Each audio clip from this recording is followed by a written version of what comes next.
Mane Lumanit, një nga 4 të famshmit parodistë të Vlorës, ju dha lamtumira e fundit me homazhe në teatrin Petro Marko.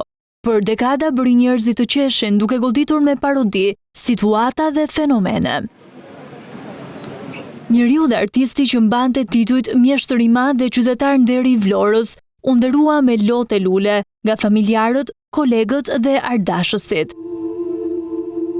Mes emocioneve të forta, bashkëudhëtarët e tij në sken, Afrima Galliu dhe Agron Hamo, theksuan se me ndarjen nga jeta të Lumanit, Vlora humb një nga 4 parodistët e saj simbol.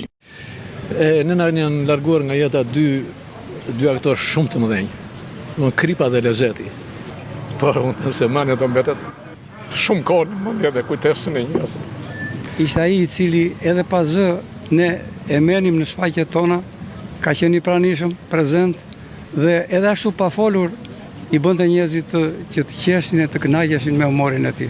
Edhe aktori i njohur Bujaras Qeriu u shpreh se arti shqiptar humbi një prej figurave më përfaqësuese.